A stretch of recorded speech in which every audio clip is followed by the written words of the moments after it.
Good morning. Good morning, ladies and gentlemen. Good morning. I request you to settle down. I'm pretending to request you to settle down when I'm asking my girls to settle down. It's the 20th edition of Mickey Frames. Oof. It's great to say that. And before I say anything, before we do anything, I'm going to request you to bring your attention to the screens.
To make more sense of this morning, I'm going to read out 20 objects to you.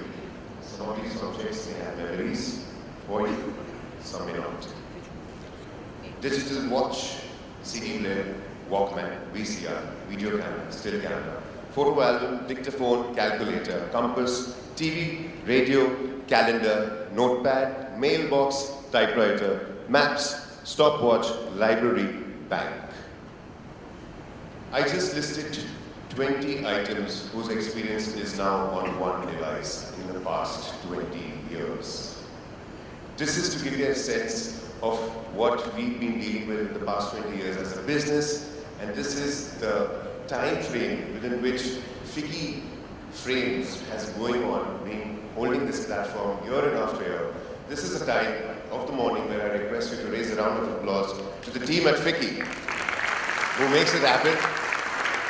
Year and after year, 20 years down the line, itna kuch ho gaya, man. This was for Leela ji and her team. I'm going to start welcoming our international guests. We have Mr. Charles Wintrin and Mr. Gary Nell. Morning, sir. You're going to be part of a fantastic inaugural 20th here. I quickly should go on to Amit Khare, sir, hello, sir. Sorry, the lights were on my face. You have a very difficult place to be in an inaugural. You have to represent the regulator and hear the voices of a very hungry industry. We are looking forward to the inaugural session and what you have to say. I have a story to tell you, ladies and gentlemen. About 11 years back, I was an aspiring actor and I sneaked into Fiki Frames because I wanted to listen to a man called Ronnie Screwwala. I didn't have the money to buy the conferences in Paris. But yes, I managed to sneak in, and it's for people and gentlemen like you who come to this platform. They make a difference to lives. Thank you for being here again, Ronnie sir. Big round of applause to Mr. Ronnie Screwwala. And I'm sure there'll be many you will come across in the occasion that they will have their own Fiki Frames story, that who did they sneak into meet. Roughly about 8-9 years back, Uday sir was on stage and sharing with us that, hey guys, listen to this. The average American watches about 4.5 hours of television, and the average Indian watches about 2.5 hours of television. And that, me again, the opportunistic, aspiring actor I was thinking to myself, what am I not doing? I should be participating in that growth of television. And here I am, sir, I have participated in that growth. Thanks to your network, you've made my place in the sun a little larger than life. Thank you for that opportunity and thank you for sharing those thoughts.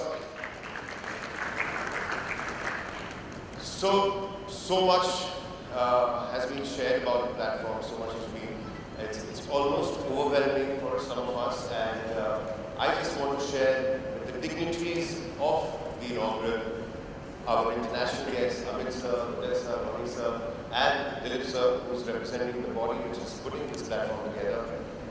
Thank you for being here. Thank you for sharing your thoughts here. And I just want to tell you that apart from all the razzmatazz of the conference, what you say here, what you share here, makes a difference to our lives. So once again, a big round of applause for the inaugural panel of the 20th edition of Fiki Frames. And last but not the least, I would like to humbly thank each one of you who represent some corner of the industry. Thank you for being here. You all have made it here at 11 a.m. in the morning. We're just 20 minutes late. After 20 years, 20 minutes late. So raise a round of applause. Thank you for bringing your energy here. Now we'll get underway. I request all the members of the dais, inaugural dais, please come up on stage. And the audience, will you be nice and give them a round of applause. Amit sir, Uday sir, Ronnie sir, Mr. Gary Nell, Mr. Charles Wintrin.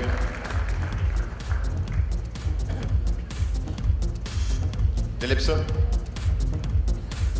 So gentlemen, before you take your seats,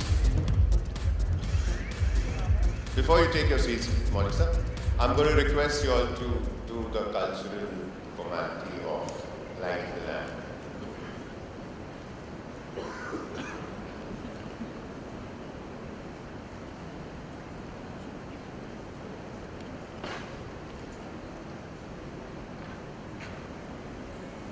I'm also welcoming Dr. Nitin Javale from Orissa while we're lighting the lamp. Ladies and gentlemen, this is the 20th year of Fiki Frames.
So if I have the diocese permission, can we begin? It looks like they're agreeable. I'm going to start straight, getting into the mix. I'm going to request Vanessa. The morning begins with you. Ladies and gentlemen, we are now live with Vicky Frames 20th edition.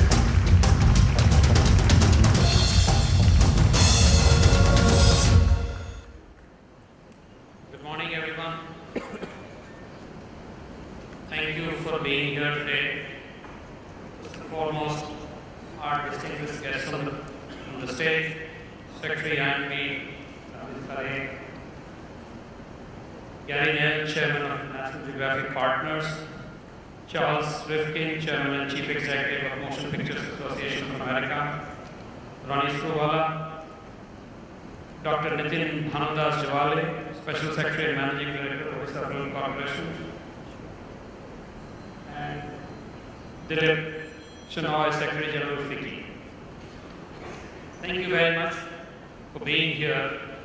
It's a proud and an emotional moment today because this is the 20th anniversary of Frames. 2 decades ago, when some visionaries decided to create this platform for media and entertainment community, neither the Indian media nor Frames was what it is today. These 20 years have been a spectacular roller coaster ride for all of us.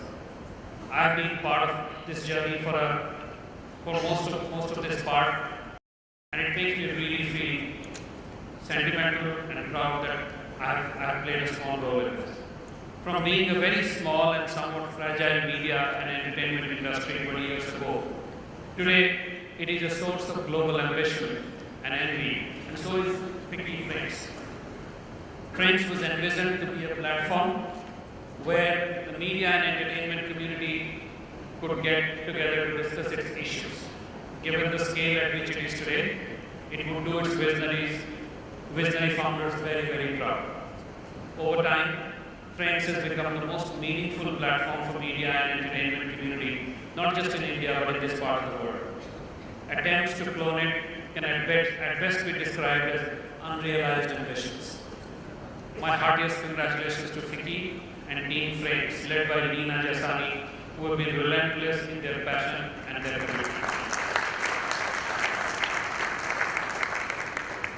Team Frames, without you, it would not have been possible.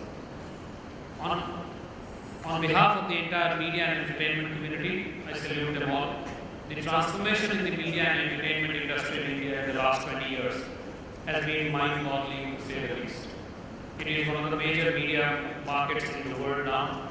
It is also one of the most exciting media markets anywhere in the world, with every major global company trying to give shape to its ambitions in India, and with the Indian company challenging them equally vigorously. It's emerged as the world's biggest media battleground. So what does the journey ahead look like for us?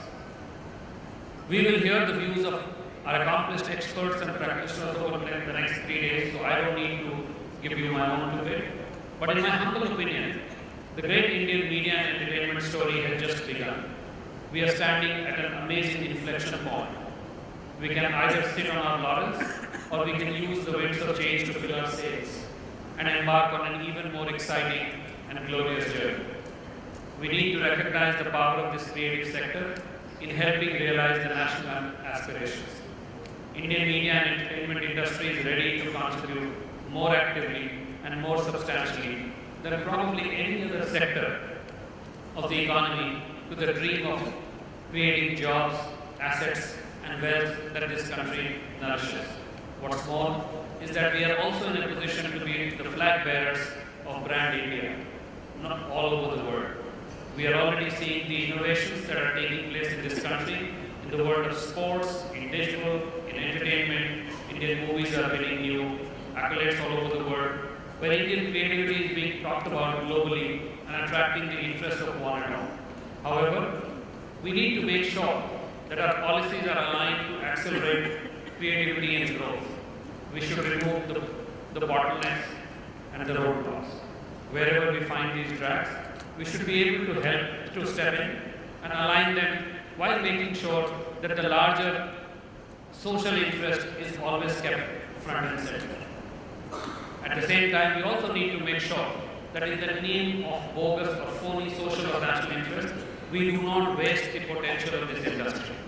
That would not just be a disappointment, but also very unfair to the world of good that this industry is ready to do to the crores of people in this country who can benefit directly and indirectly from it. I shall stop dwelling further on this subject because that is what you're going to hear from our illustrious speakers over the next few days.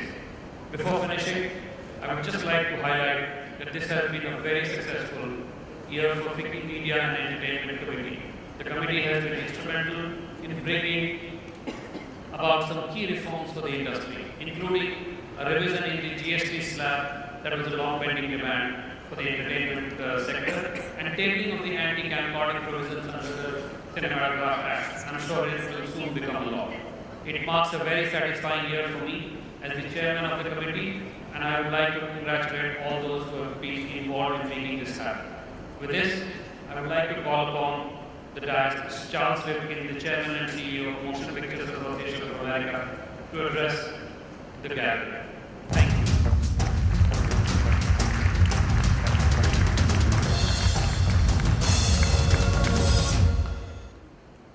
Well, thank you, Judy. It's good seeing you again, and I appreciate the introduction. Thank you, FICCI, for inviting me to Frames.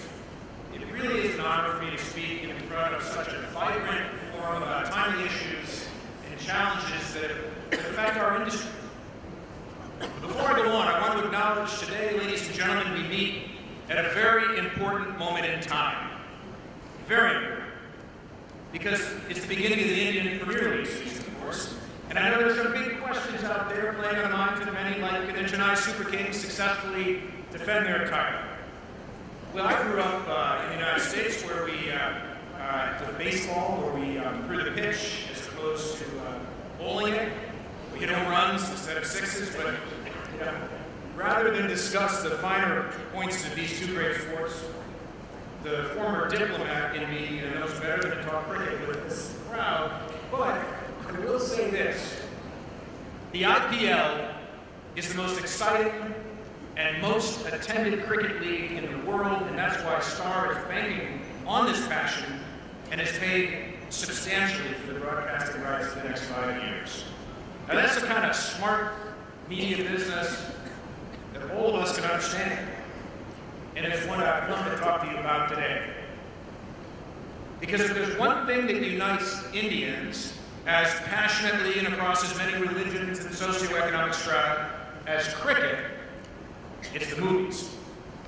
Movies and all of their diversity of cultures and language, the pure richness of spectacle, whether they're on jumbo screens or on pocket-sized mobiles. And in recent years, it has been so exciting to see Indian filmmakers no longer creating stories for just local audiences, but sharing dramas with universal themes for global audiences in markets around the world. More and more people are learning about India primarily from seeing its films and television, which, by the way, supports tourism and generates job growth. You only have to look at the successes of Dangal and Sacred Games to see the global impact of what we do, and just as importantly, what we do together.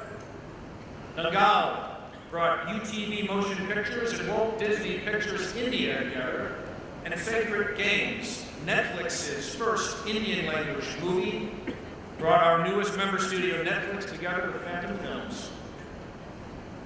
On a personal note, this is my third trip to India over the last couple of years. And in my previous capacity as the United States Assistant Secretary of State for Economic and Business Affairs, I saw this beautiful country from many perspectives, from the economic to the political, and from business to the cultural. I also saw the vibrancy of the Indian film and television business. The film industry, which makes between 1,500 and 2,000 films a year, contributed $33.3 billion to the Indian economy and supported 2.36 million jobs in 2017. It is also the largest television market in the world, with more than $10 billion in revenue in fiscal 2018. And when I visited, I knew that Bollywood was and still remains the world's largest producer of films, contributing more than 40% of India's box office revenue. So I needed to see it for myself. When I was here, I visited a Bollywood film set, which turned out to be, of course, the most memorable part of my visit. Watching the day-to-day production activity was extraordinary. You couldn't take your eyes away from the spectacle, the sheer enormity of the scenes, and I saw a marvel of creativity. So India, I'm one of your film and TV industry's biggest fans, and I'm proud to return to this extraordinary country as the chairman and CEO of the Motion Picture Association to represent the interests of our member studios, many of whom are here today. They are so deeply invested in India. Disney, Fox's Star TV India, Sony, Viacom, and Netflix, which is our newest member, has made a very strong commitment to this market. Because of our presence and our deep investment in India's future, we want to be your partners in many mutually beneficial ways. So we share a deep interest in incentivizing the Indian media and entertainment business to grow even bigger here. As we meet, for example, Indians live in a country that's the world's largest producer of movies, but it has the least number of screens available to enjoy them. A report that we're releasing with the Producers Guild of India here at Frames underscores the challenge with a telling example. Dangal is the highest grossing film in Indian history. And as Prime Minister Modi has reported, China's President Xi even made a point of telling him how much he enjoyed it. India's population is, of course, second only to that of China, and yet this movie made more in Chinese box office than it did in its own country, as much as 5 times more. The numbers, ladies and gentlemen, tell a story. China has 50,000 screens, compared to India's total, which is now down to 9,500. Clearly, as our report concludes, building more screens would bring much more revenue to India, and that would be a game changer for the national box office and the entire entertainment industry. But unfortunately, there are at least as many state laws governing the construction of new theaters as there are states. Some laws even date back to the British Empire days, a time when they were opposed to restrict the gathering of large crowds. Incentivizing our industry is so much more effective than hammering it, which is why we're urging the states to reduce those barriers by shortening the time it takes to get approval to build those screens. And on the production side, we're pleased that the government is thinking about a federal tax incentive for filming that our studios will be very much behind. We've also urged state governments to step up their incentives, not only to local films, but also encourage foreign investors. We're happy that the Film Facilitation Office India, created in part at our industry's request, regularly engages with states to open doors and create more opportunities. We have to build upon and support Prime Minister Modi's historic one nation, one tax idea, so that creators are not so overcome with additional local taxes that they change their minds on starting productions. We've encouraged state governments not to levy additional taxes to discourage filmmakers, and we've asked 3 states that have introduced local body entertainment taxes to roll them back. And of course, there's so much more that we can do together, not only to protect our creativity, but actually incentivize the market and build on the kind of growth that India enjoys today in its OTT, streaming, direct-to-consumer industry. Thanks to the affordability of mobile phones in recent years, young people and old, rich and poor, from remote villages to bustling towns, 95% of this nation are watching movies, television shows, and of course cricket in the palms of their hands. And around the world, people spend an average of 6 hours and 45 minutes a week on the internet. In India, it's 8 hours and 28 minutes. And according to a recent study by the Boston Consulting Group, the OTT streaming market here in India is going to reach $5 billion by the year 2023. We know that together we can build an even bigger entertainment market, a market that can generate millions, even billions of rupees in revenue to the exchequer, a market that can create jobs and opportunities across the entire economy. And as the producer end of this equation, filmmakers and other creators are often beset by cumbersome regulations that slow down the shooting permit process, or by state taxes that threaten to engulf their production budgets. And in our conversation with the federal and the state governments, we've advocated a basic formula: simplify, incentivize, promote, and measure return on investments on any incentive program that takes India forward.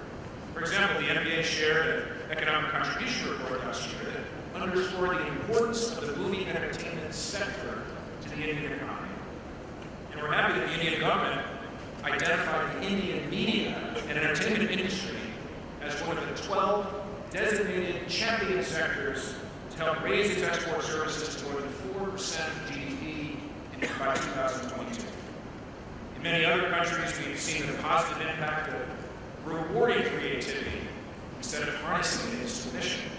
And wherever appropriate, we try to show the economic rewards, the return on investment of these and similar initiatives. And on that point, creativity, I want to talk for a few minutes about piracy and copyright protection. Creativity is the heartbeat of our industries. Piracy cuts into that piracy. It robs income from creators and craftsmen. Our creative output starts to drop off, and little by little, the entire ecosystem breaks. Our economies lose, and a rising number of consumers here across the world are deprived of great stories. Now, when I came here with former Secretary of State John Kerry as his top economic and business advocate, one of the issues before the Indian Parliament was camcorder legislation. And I was among those who strongly advocated for legislation to address in theater camcorder piracy. And I'm pleased to see that the Cinematograph Act amendment is now inching closer to the finish line. And not only that, it contains many of the provisions that our industry proposed. This is an important step, but it's essential to address online piracy problems in a comprehensive manner. In Maharashtra, for example, the very heart of Bollywood, we're fighting to reduce piracy in a very direct way. The Maharashtra Cyber Digital Crime Unit, or the MCDCU, is a great example of multiple stakeholders partnering on a successful endeavor to honor and protect the sanctity of Indian creativity. Our studios support the MCDCU, while the Motion Picture Association has helped to coordinate their efforts with law enforcement. To date, law enforcement has taken down 235 illegal pirate websites. And this effort has been such a success that we're working with the Department for Promotion of Industry and Internal Trade to promote the model to other states here in India. It's our hope that this example can be adopted across India and even internationally with cooperation from similar agencies. It is as important to protect India's incredible creative assets as it is to introduce the incentives that will not only produce more cinema screens, but build greater infrastructure across all platforms. It makes India this ever more robust media and entertainment market that we all want to see. That is an outcome and a future that I anticipate with great excitement, and one that I look forward to working with you to realize in the years ahead.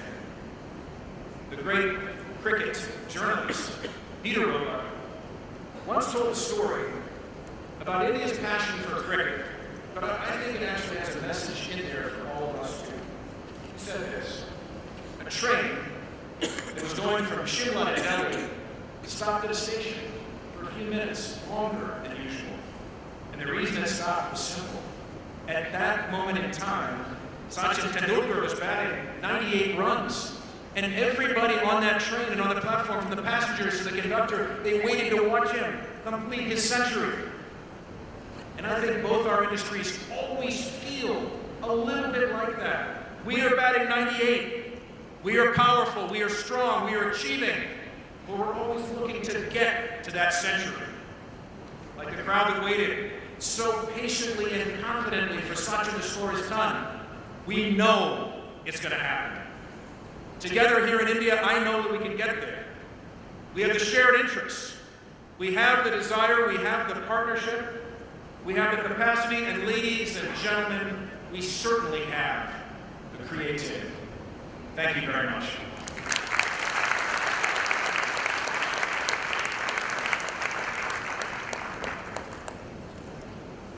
Thank you, sir. That was really exciting. Thank you. Before I call upon the next speaker or invite the next speaker to come on stage, I'd like you to pay attention to the screen.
Thank you for joining us on Live with You.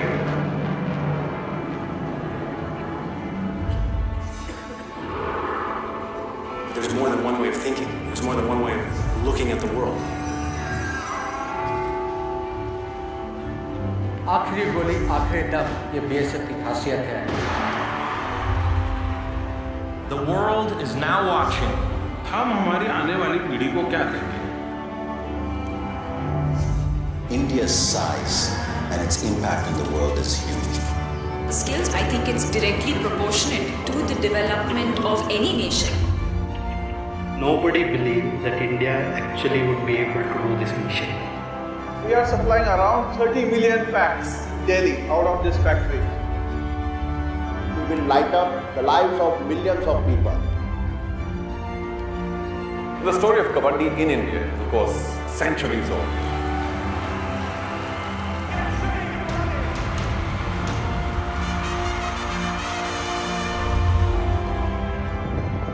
ये प्रतीक है भारत के गौरव, मान और आत्मसम्मान के.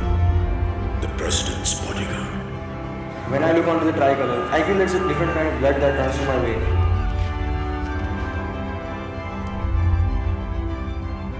What is the secret to their greatness? Every drop you save can quench someone's thirst. Join National Geographic and me in our mission to save water. It's a right to being alive. With great pride, we present to you the mega kitchens.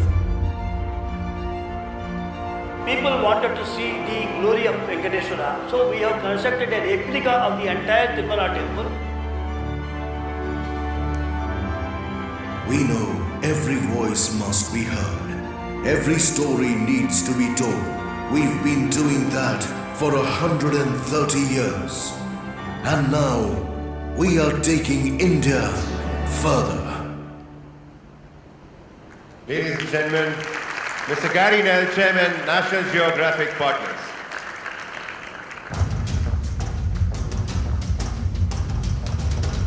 Thank you so much. Good morning, everyone. Thanks for having me here, and Chairman Shankar, thank you for inviting me. And we're really privileged. I've had a few days to spend here in India on this trip. Trying to immerse myself a little bit in local culture and history.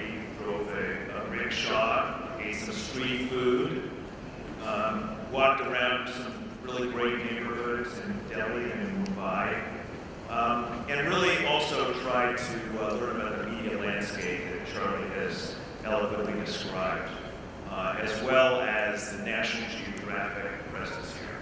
You know, the compelling content that you just saw in this video that's been created really by our National Geographic India team is creating and sharing.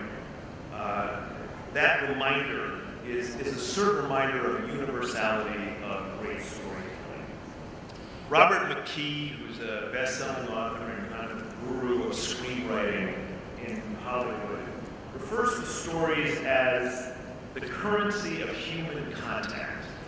And I think that eloquently encapsulates what it is that has motivated National Geographic for the past 131 years. Our insatiable appetite for storytelling transcends language, religion, class, and culture. It's a fundamental trait, after all, that has been central to human existence since its very beginning. So it's an honor to be here in a country with a rich heritage of storytelling, alongside some of the world's great storytellers. The companies represented at this year's Ficky Frames attendees include many of the most influential and far-reaching platforms in the world. We have a shared responsibility, though, to use this immeasurable influence as a force for good. You know, the last time I visited India was when I was president and CEO of Sesame Workshop. We were bringing a unique and powerful group of diplomats to India, the beloved Muppets. Sesame Street diplomacy, as we called it, brought the popular American children's television series Sesame Street to children across the globe through international co-productions and localized versions of the show. Known here as Gali Gali Sim Sim, the show is as popular as the American flagship and, more importantly, has fulfilled a real need for early childhood development in India. Since half of all Indian children do not have access to preschool, Gali Gali Sim Sim has had a significant positive effect on early childhood education. It's further proof of the profound social impact of media. So over a decade later, I returned to India in my role as chairman of National Geographic Partners. And I'm once again struck by the incredible energy and the creativity that the Indian market offers the world. We believe deeply in the power of storytelling at Nat Geo to change the world, and I see that fully coming to fruition here in India. You know, consumers have more choices today than ever before. We like to think about how we compete every moment and every evening with every piece of content ever invented in the history of humankind, from Gone with the Wind to a cat video. We're seeing a dramatic shift from a prefixed media menu to a highly customized a la carte set of offerings. And this is especially true for millennials. Like most brands, we're seeking ways to engage with this audience, and we know that more than 60% of the Indian population is under the age of 35. They'll really never know a reality before an iPhone and an iPad and all of the incredible devices that have become utilities in their lives. India's large young population is likely part of the reason that Nat Geo's Instagram is so popular here. Millennials tend to be more visual learners who have entered the world as digital natives. So as Instagram's popularity in this country is not surprising, particularly given the rapid growth in digital access and consumption. In fact, we recently surpassed 102 million Instagram followers for Nat Geo. We just surpassed Nicki Minaj and Khloe Kardashian. We're catching up to Justin Bieber. So please help us. And we're the first brand in the world to do so. India represents the second largest market in social media for National Geographic in the world. We have nearly 24 million India-based followers, and it's a testament, I think, to the universality of the power of visual imagery, of people consuming and posting to the National Geographic platforms to tell stories through the power of photography. And we know that this, in many ways, this power of storytelling is what today many companies also are trying to connect to. You know, in fact, Unilever led an international study in 2017 that found that at least a third of consumers are now choosing to buy their brands that they believe are doing social or environmental good, irregardless of product choice. I believe that that number would be even higher today The same study conducted that an estimated $1.2 trillion opportunity exists for brands that are making sustainability credentials for their customers. In our case, National Geographic is uniquely positioned as a joint venture between the National Geographic Society and not-for-profit NGO, and currently 21st Century Fox, soon to be the Walt Disney Company. As a result, our give-back component is built into our organizational structure. Every year we distribute significant proceeds to every quarter, from every quarter to the National Geographic Society to fund their work in science and exploration, in education and storytelling, where they're giving grants to Indian photographers, environmental journalists, scientists, teachers, technologists, mappers, and various people who are trying to use their skills to make a difference in the world. This virtuous cycle of storytelling can then be cataloged and put forward on a set of megaphones that all of our media assets are able to carry throughout the country and indeed to 171 countries around the world. We can talk about Paul Salopek's 21,000-mile walk around the world, the journey of humankind from Ethiopia, where he has now walked from Ethiopia over the last 5 years and is currently in UP, in central UP here in India. His most recent story was framed around India's water crisis and the proposed river linking system that has been designed to address it. Paul's journey is a dedicated example of so-called slow journalism, and we can provide a vehicle for being able to tell those stories that the world wants to know about. You know, we live in a world today where people are filled with worry about a lot of things. We know that politics, social divides, economic divides, conflicts around the world, air pollution, and climate change are high on the list of things that make people worry every day. But we also believe that there is a construct around wonder, that people want hope for their children. They want to explore the beauty of the world, to be able to see the incredible wildlife landscape that your beautiful country has here, and be able to protect those creatures in wildlife corridors and other places. And we're trying to find an ability to tell those stories as well. The story of the human journey through photo camps, where we're giving young people from underserved communities lessons on how to use the power of photography to tell their own stories, explore the world around them, and develop deep connections with others. This represents the very best of National Geographic, a 131-year-old history, as you saw, that was in many ways baked back in a certain era of exploration, and now is indigenously growing in country after country, where we're trying to bring together photography and education and exploration to change the world, and most especially for young people who participate. This past May, we also decided to take on the scourge of plastics in the world, where it is estimated that there may be more plastic in the ocean than fish by the year 2050. This multiple-year initiative to try to reduce the use of single-use plastic is being embraced in India in unprecedented ways. Last year, we launched at the India State Environment Ministers Conference a campaign working with key policymakers and influencers intended to incite actions and reinforce the urgent need to find solutions. We have garnered significant media attention here, as well as support from many of the companies who are here today. These are just a few of the examples of the stories and projects that we are fortunate to be able to put our combined resources and talents behind. Whether it's in magazines, books, television programs, film, or digital, we strive to deliver content that aligns with our core purpose, to help people better understand the world and their role in it.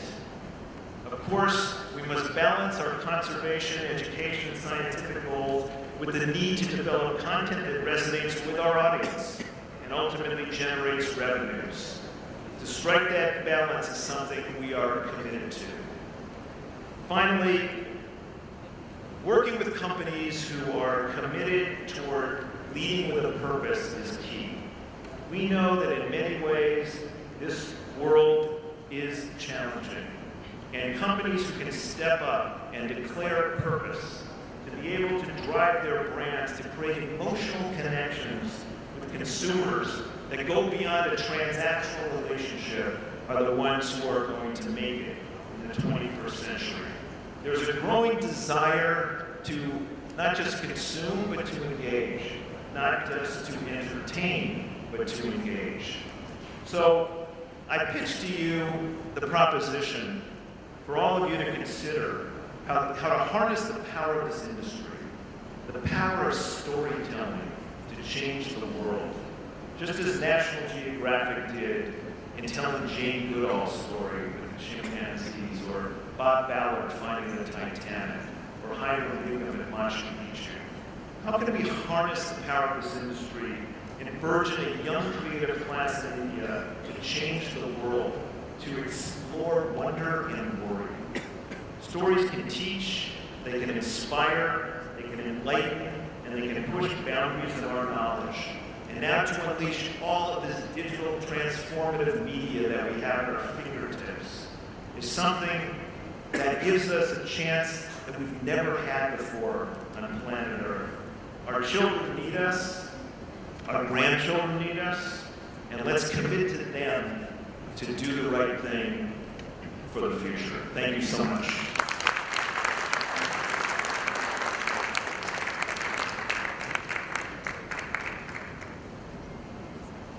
Thank you, Mr. Gary. Thank you.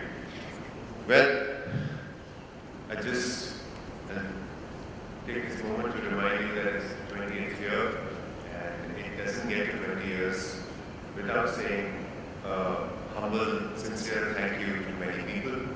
I have the names of some people that Fiki and Team Fiki Frames would like to convey their gratitude to, starting with Mr. Amit Khanna, Mr. A.B. Parigi. Please raise a round of applause to all these names. Mr. Bobby Bedi, Mr. Ashish Kulkarni, Mr. Sudhanshu Vats, Mr. Ravi Velhal, Mr. Supran Sen, Karan Johar, who is not here with us in the room, and also Mr. Aditya Chopra. Special mention to members of the STAR team. It's not possible without the valiant efforts of all of them. I would like to mention Mr. Deepak Jacob, Gayatri Yadav, Shafali Arusa, Mr. Gaurav Banerjee, and of course Naveen for their support to make this happen. You know, it's all very great to have political will putting a platform like this together, but finally someone has to go out there and put the money where the mouth is. And that person usually we like to call as a sponsor. And we are not independent of the gratitude that we owe the sponsors, ladies and gentlemen. Big round of applause to the sponsors of Fiki Frames. We're very proud to be associated with them, and very happy and grateful that they make this happen year in after year. There's political representation from at least 5 states. We have a partner state from, that's J&K, a host state, Maharashtra. Apart from that, we have 3 other states as Orissa, Rajasthan, and Delhi, who are partners of the Shoot and Side initiative. And I'll keep the blabbering to minimum, keep going with the momentum. But before I do that, I'd like to call upon someone who I'll be handing over the baton to. Archana, please join me on stage. She's my lovely, gorgeous partner in crime. Ladies and gentlemen, Archana, my co-host. What an applause you got. They never clapped for me like that. When I said hi, I'm Virat Rosper. Welcome, Archana. Archana, do you know of the Parsi community in India? Of course, I love them. Ms. Gary, do you know of the Parsi community in India? There's a community called the Parsi community. Oh, well, let me enlighten you. About 1400 years back, there was a group of Persians who ran from Iran because they were being invaded by Islam. And they settled down on the west coast of India and spread in India. This is 1400 years back. And Now the last census says there are about 57,000 remaining in that group of people. How many of you are aware of Parsis in India? Quite a few. Right, I got that. How many of you are aware that half of the Parsi community is there in this room because it's Ronnie Stuwala and me? So, Archana, this was my silly cue to bring on the next mind who is going to share his thoughts with us. Ladies and gentlemen, no aids, no introduction, Mr. Ronnie Stuwala.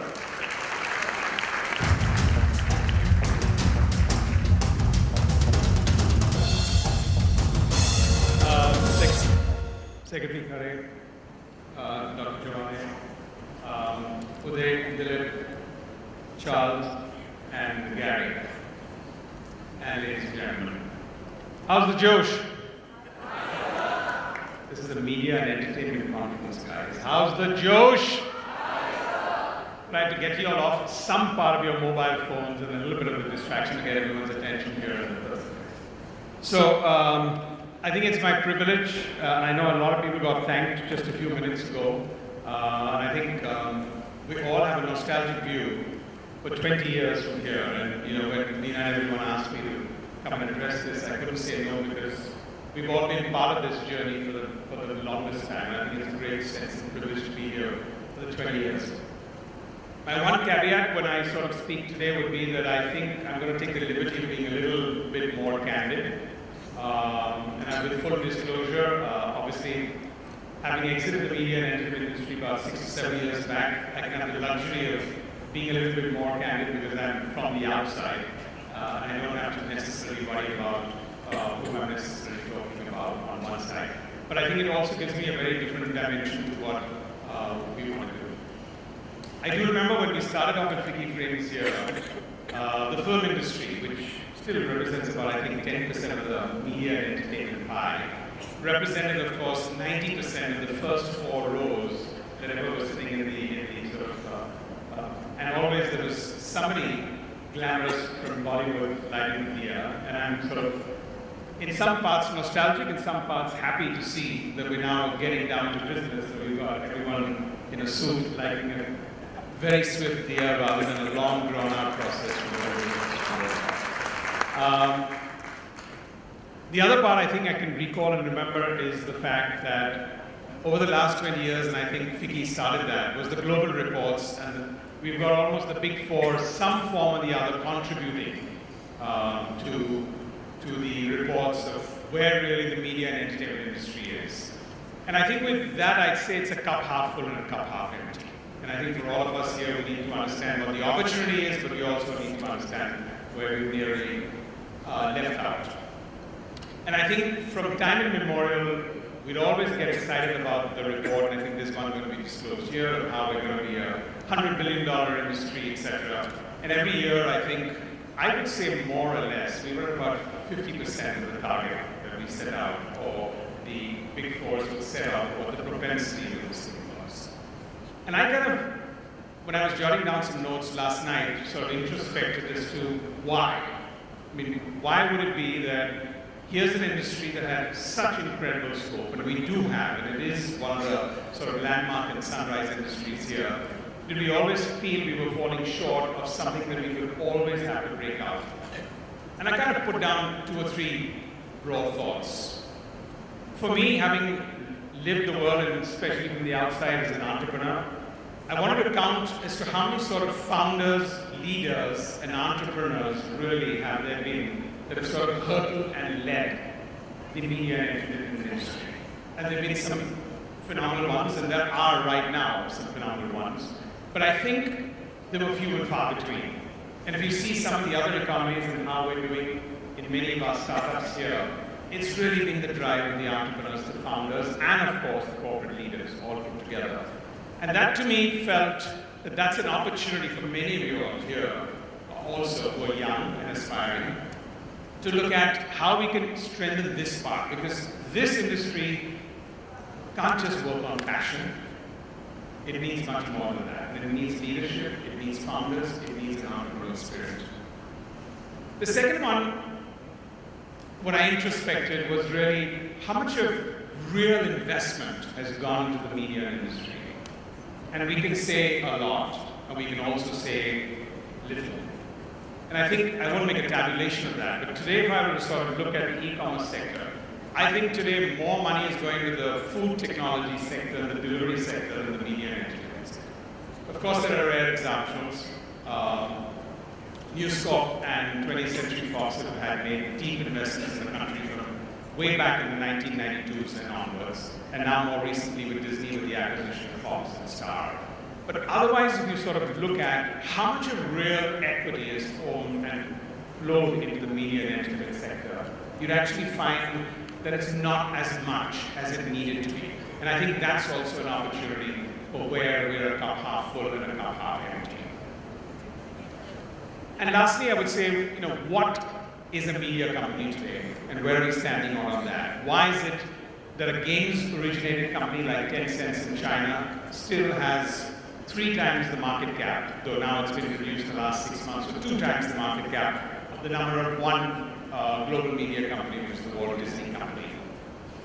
And why, for example, in many extents, the Bennett Coleman Group, which has been around for the last 30 years and actually touches the lives in so many ways, has taken 130 years, and yet you have Geo that's taken 2 years and 3 years to look at a very dynamic. And I think if you sort of introspect on some of these thoughts, these are just some of my opening comments of what I want to do. I was asked to talk a little bit and share it because of my entrepreneurial journey, and all I can say is, in my 25 years overall in media before I moved out, there were many, many more failures than there were successes. And I think sometimes I always look out with a smile on my face when somebody says, oh, but you exited the business, or you sort of looked at it where you're going to create value, and you're always out there to exit the business. And I think the only reason I'm standing here today is because I stuck it out. And I think that, especially in a sector like media and industry, is actually a bad one, because you really stuck it out, because it needs a sense of resilience. So for many of you here today, some of you all may have joined the sector and industry for the glamour. I guess realized 15 minutes later, not even 1 year later, that there isn't that kind of glamour in the sector. Many of you all got in there with the thought that, hey, I have a great idea, but frankly realized, who cares? There are about 10 great ideas we can go on every second. It's much, much more about execution. And then the third is, how many of you all are here to stick it out? And I think that's just part of my opening comments. I want to just sort of broadly talk about 2 broad themes today. One, consolidation, which I think in many ways leads to disruption. And the second one is my introspection, again, with the caveat that of things that I think I envy in the sector and what I don't envy. And again, with full disclosure, that I've been guilty to creating some of these models myself and doing many of the things that I can right now talk with gumption from the outside, but I've been very much part of the insider when many of these things happen, the good and the bad. But consolidation, and I think last 2 years you can't introspect more about consolidation than the last 20 years. Firstly, it's a very big word, this word consolidation, but actually it means in some form you've run out of innovation in some form in creative ideas. And I think that's something to sort of introspect on. I personally think it's more of the same thing with much less impact. Companies that look to consolidate and buy, they love what they see in the other party, and that's why they want to buy it. But when they come together, more or less, outside of maybe 2 out of 100 cases, it's really downhill from there. And I think that's something that's a challenge that gets faced, and I think it's an introspection that we really want to do. For many people, consolidation is growing with a balance sheet instead of the profit and loss. What do I mean for that? I would sort of simplify that. Is it might take me $500 million to build this business over 5 years, but I can acquire something for $700 million, sit in my balance sheet, 3 years later I'll take a non-cash write-off of 50% of that because things didn't work out at that level. But it's a growth engine. But to me, one of the biggest challenges, and I call it the biggest enemy to consolidation, is culture and ego. And I'm saying that because I think for many of us here in this room also, India is going to be at the centerpiece of many of these. And I think the big challenge for many is going to be really being able to understand that part. There's a reason, in my personal view, why Netflix has been able to do something over the last few years, because they're primarily a content company. But you have YouTube and Google who could have done pretty much that over the last decade. My sense is, when you've got depth in technology, you always look at creative as the outsiders, and vice versa in some form. And I think these are elements to sort of really introspect on. But I think it's a fantastic landscape that's happened there. You've got a telecom company like AT&T that has just bought Time Warner. From what I understand, the first thing the telecom heads did was ask most of the creative people to leave and replace them, because obviously they would know better how to work through a consolidated creative company.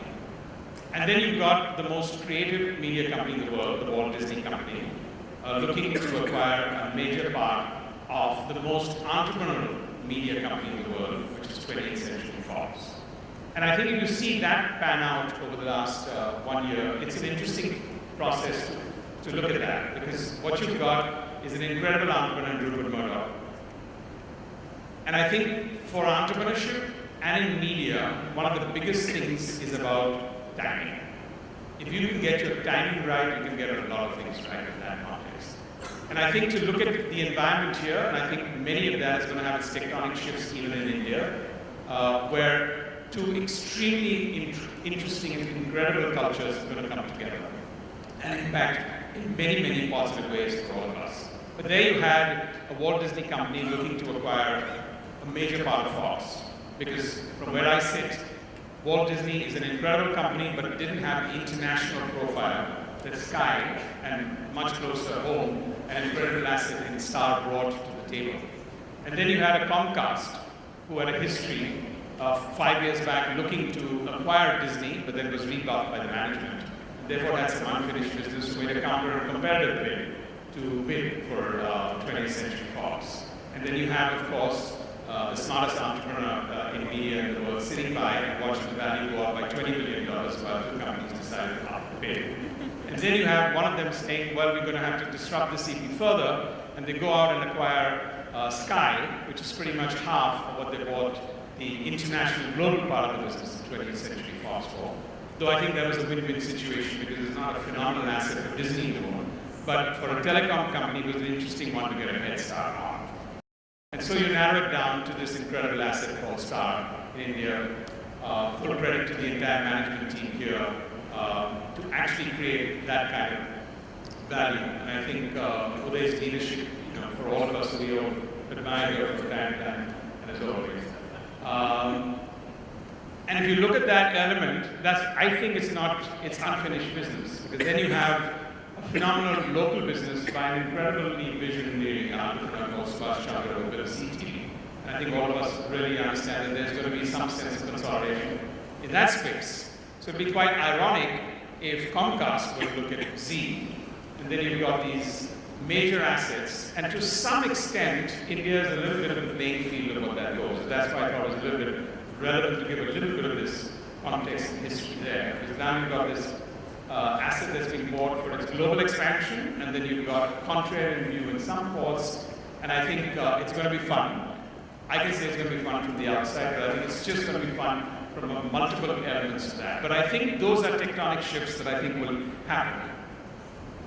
You can't ignore the fact that you have an incredibly ambitious company in Jio that's looking at almost all aspects. It's no longer a telecom company, never was. I think Mr. Ambani made it quite clear that from the beginning that he was looking at this being sort of an integrated company. So obviously, Viacom gets consolidated into Jio, and then you've got someone there who's going to have huge global ambitions. And then, of course, you have the Lone Ranger in the south, which has really stuck it out in terms of Sun and Mara. So if you look at some of these landscapes here, I think in some ways there's been a phenomenal amount of change, and I think in some ways we're sitting at a very, very exciting doorstep of where we want to go. I worry about a few things in this context, having said all of that. Firstly, I think India is one of the most least regulated companies when it comes to media. Sure, we have a few anomalies when it comes to why can't somebody own 100% of a cable company or a DTH company, etc. But by and large, you don't need to be a resident in this country like you do in the United States to run a broadcast network. You can fly on your private jet for 3 days, go back out, and you can still own a network in this country. So it's substantially unregulated. Overall, I think we're about the last really large market. China is pretty much shut out for most of the global people from any point of view when it comes to media and entertainment. And therefore, I think it's got to be a good strike and a good balance of what I think is got to be Indian ownership versus just being the playing field for global organizations. But again, that's my personal point of view. At the end, I want to just sort of summarize on some headlines. What do I think are things that I don't envy when I'm looking at it from the outside in the sectors here, and some of the sectors that I think I do envy. And not in any order, the ones I don't envy right now, ironic as it may sound, is really the broadcasting sector. Because in a sense, I would wonder, where do we go from here? Most of the sectors there, we haven't been able to really innovate to that extent.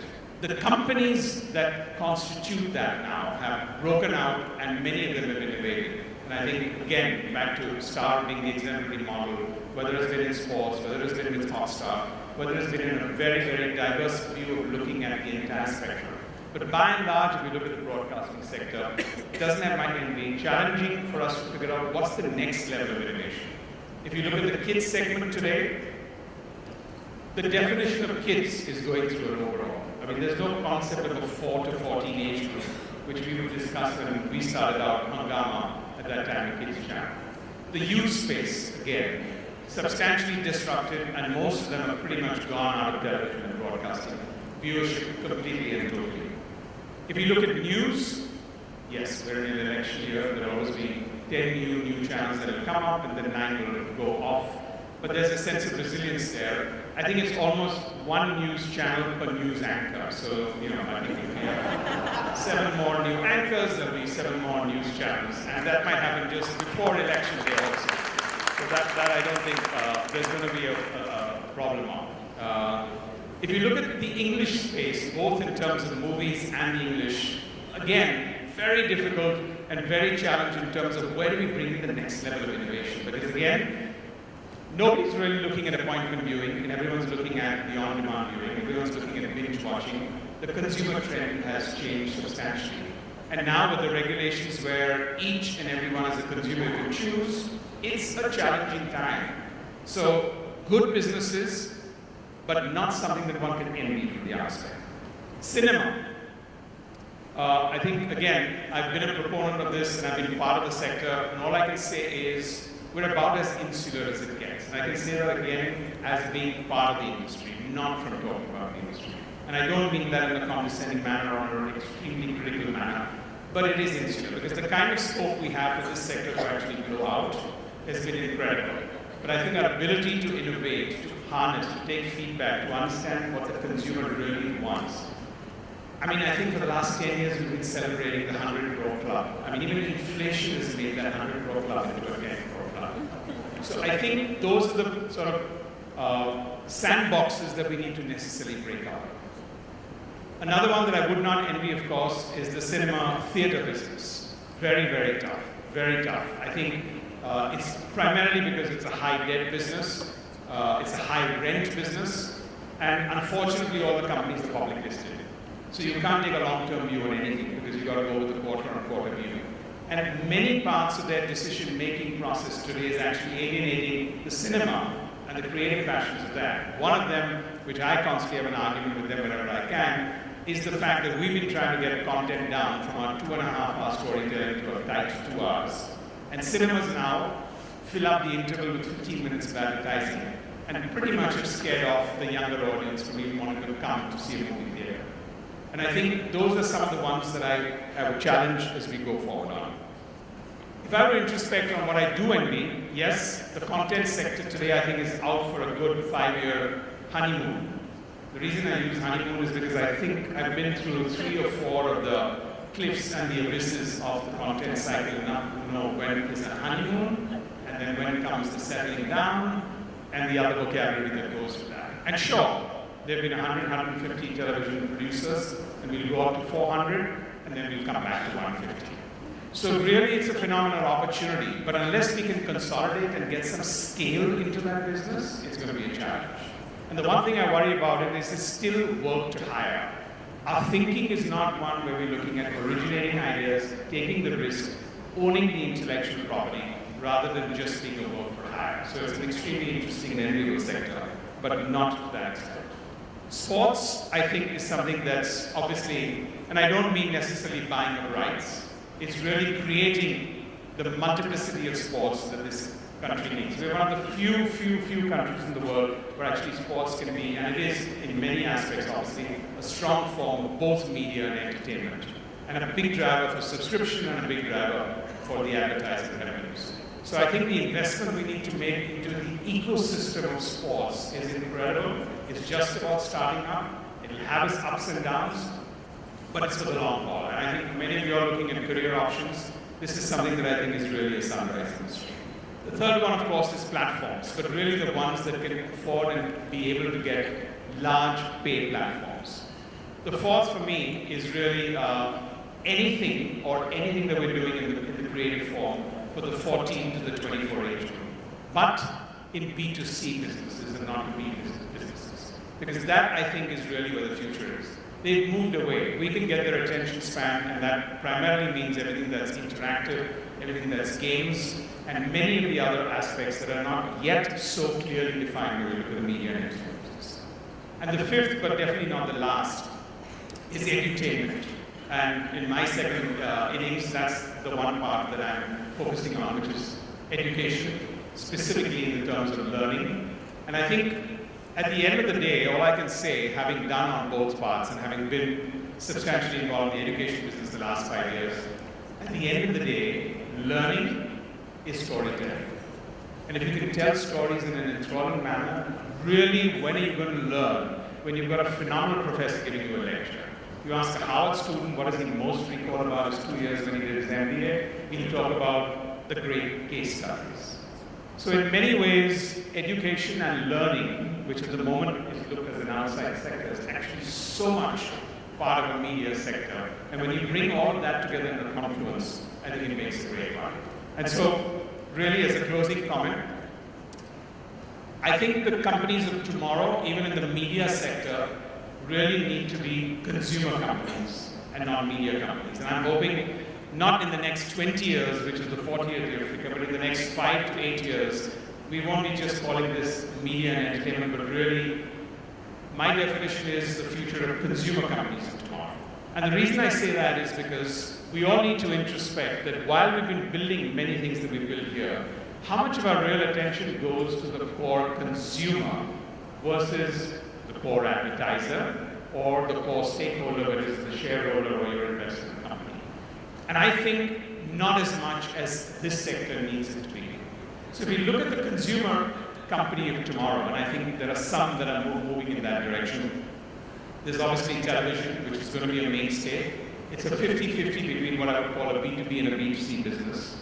Films, but pretty much the way I think Walt Disney does it, because they've got the most incredible movie model now in the world. It's only about less for more, and it's only about building global franchises that touch it in multiple ways. And I think if you can look at that, that's incredible. It's a pure B2C business. The third one is platforms. The fourth one is games, which I think is, everyone talks about it in the periphery part of it, but it's a core, and I think India's got an incredible opportunity to be able to leapfrog as far as that is concerned. Fifth is sports, and sixth is the edtech sector.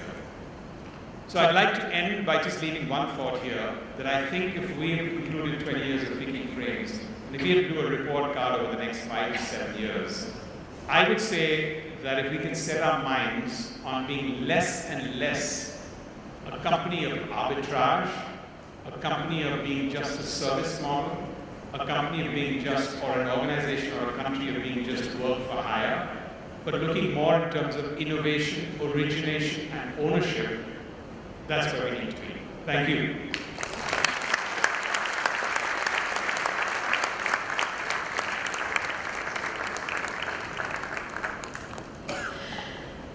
Good afternoon, everyone. My name is Archana Pania, and the surname is as unique as it gets. But I'm from Rajasthan, and I believe शायद वहाँ पानी नहीं हुआ होगा, इसीलिए लोगों ने कहा था पानी आ.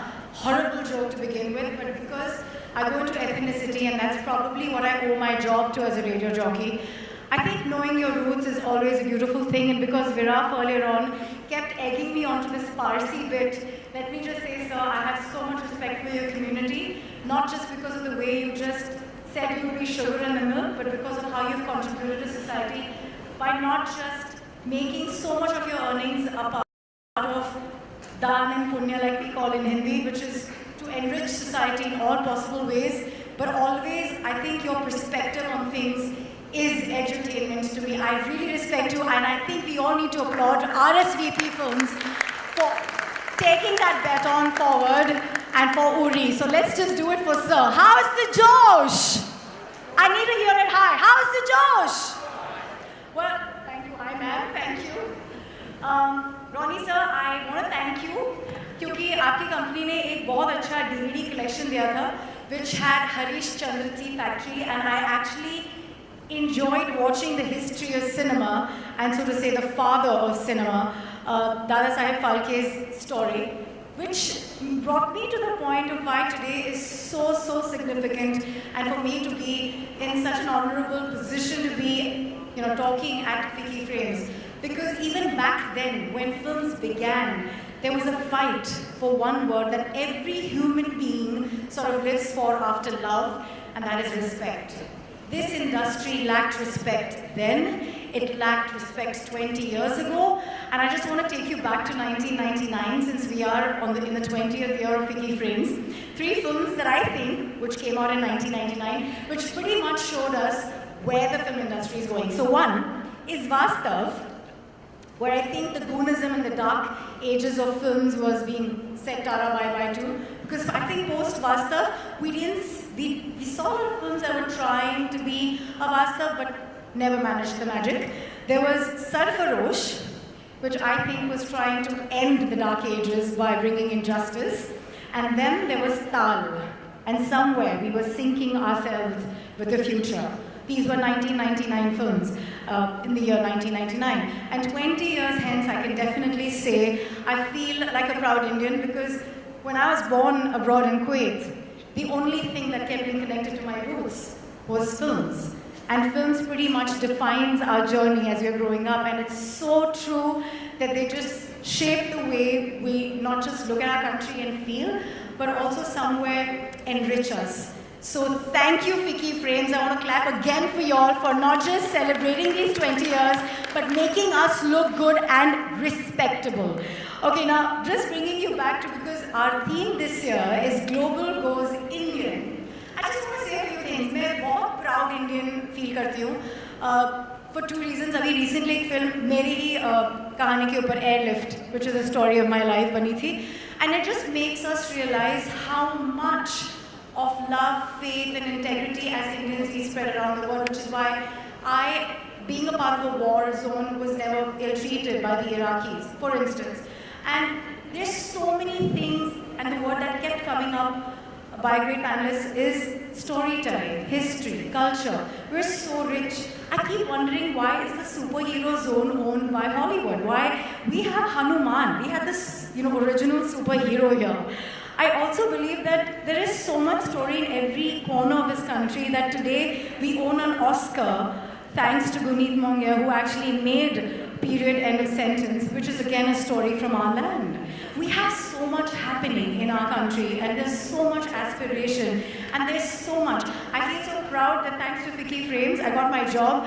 I have my sir who had faith in me. Thank you so much, Mr. Parigi. This is a moment of pride for me to take your name, because the private FM sector was initiated by them.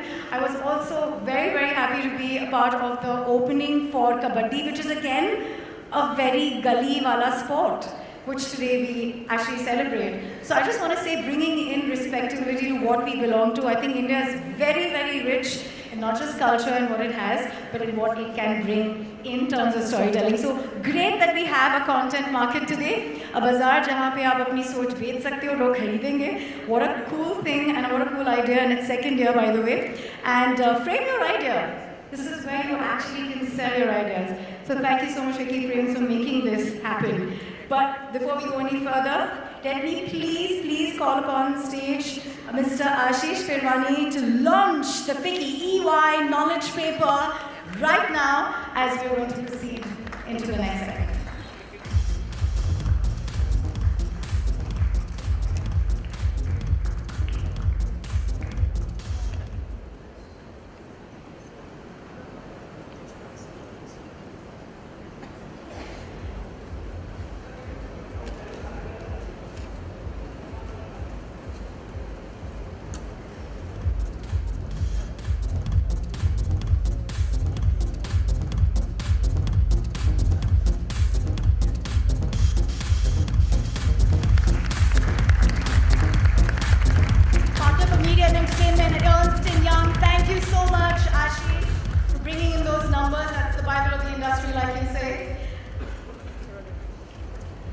And next, I'd like to call upon Mr. Bharat Vasani. He's the partner media and head for entertainment. May I please invite you to launch Cyril Amarchand Mangaldas Law Book.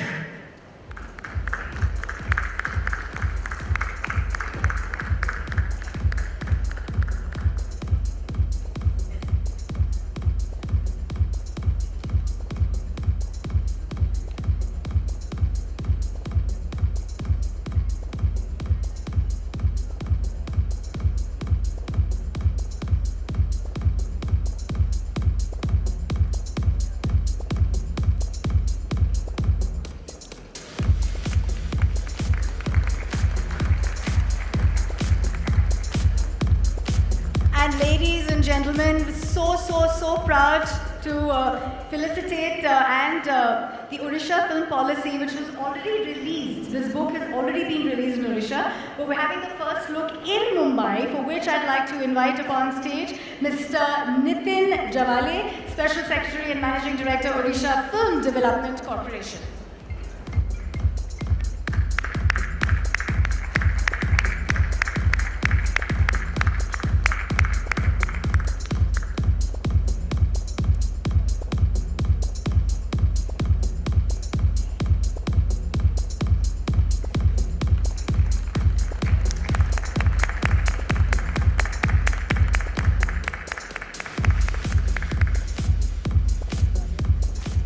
May I please call upon Shri Amit Khare, the Secretary of the Ministry of Information and Broadcasting, to give us a keynote. Please, sir.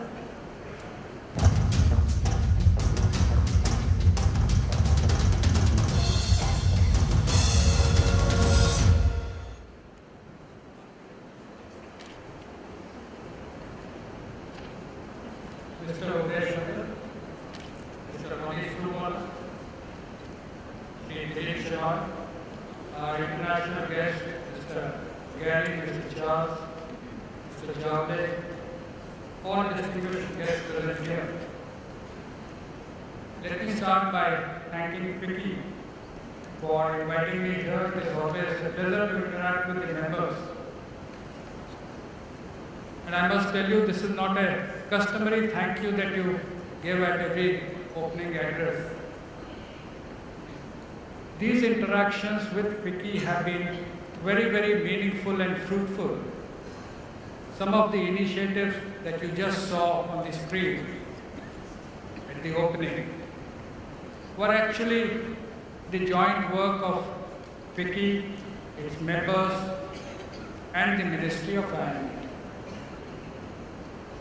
For example, when we met, I think that was 10th October when we had this meeting in Delhi, and it was Mr. Shenoy and Mr. Uday Shankar who pointed out a number of small little things which can help the industry grow. One, of course, was the GST rate, which used to be 28%, now it has been brought down 18%. Another one was about curbing film piracy. A third one was about having news on FM radio. All these matters have been taken care by the ministry, and I must thank Vicky for playing a pivotal role in these initiatives.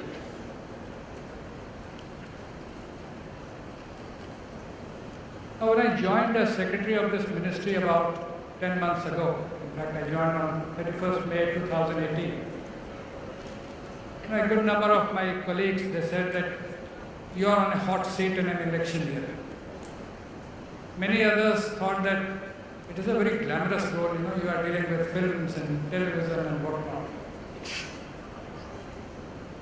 But last 10 months what I have learned is that this ministry is important, but not because this is an election year or there is a glamorous industry, but because this is a very fast growing industry. An industry which is growing at the rate of various estimates 13.9% beyond. It is also an industry which provides almost 2 million jobs. And I must mention that I think the chairman and CEO of Motion Picture Association, I think, you very rightly mentioned, and I'm really glad that you are clued into all the aspects of Indian film. So it provides job, it creates revenues, it is fast growing, and it also creates a vision of new India all over the world. In fact, I was in a meeting where the Chinese state consular, the equivalent of Indian foreign minister, was there. There was a delegation level talk. And he said, Indian films, particularly Hindi films, are having a big market in China, and he would like to see some collaboration between the Indian film industry and the Chinese film industry. So that is the type of impression that media and entertainment industry creates about the country. Now, having said that, there is a fourth aspect which I keep emphasizing, particularly in the ministry, on my offices, that this entire industry is a private-led initiative. If you leave Doordarshan, the 24 channels which we have on Doordarshan, rest 875 channels that we have in this country, they are all private channels. If you leave FM Gold and Vivid Bharati of AIR, the remaining all FM radios are private FM radios. And if you leave a few films which are made by NFDC, the National Film Development Corporation, which comes under our ministry, rest 2,000 films are actually made by the private sector. And if you take the DTH platform, other than Prasar Bharati, which is actually a free platform, rest all platforms are private. So this is an important industry which creates jobs, generates revenues, makes Indian prouds all over the world, and is a private-led initiative. Therefore, the role of the government, which we have been focusing in the last few months, is to be a facilitator. I won't use the word regulator, it is more of a facilitator. If we go into various sectors, of course, it's already 12 o'clock, I won't go into detail of print and radio and broadcast. But if we just take the sector of film and entertainment, there are a number of challenges. One challenge which we have focused is to have this as a champion service sector. What it means is improve the screen density. I'm glad that you mentioned about it. While China has been increasing the number of screens, in India, because of the new malls and various regulations, the screen density has actually been coming down. The other would be facilitate film shootings in India. just like we have ease of doing business, we want to have ease of filming in India. A film facilitation office has already been set up, and by 1st April of this year, that is in another 18 days' time, we will be having a system in place of online film facilitation where a single window clearance will be given to various applicants for shooting permissions, whether it is for railways or historical monuments or from the state government. The third initiative would be to encourage co-production. While we have been producing 2,000 films in India, I think the content could be greatly enhanced if we have co-production agreement or stories which are shot jointly in 2 or 3 countries. Apart from the scenic beauty, it will also develop better relations and more viewership of Indian films. There is also a small but very important role of the state government.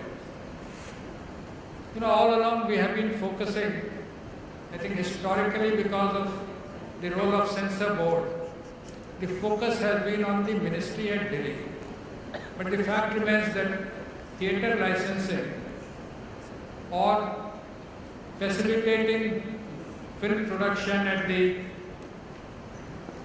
state level is a state subject.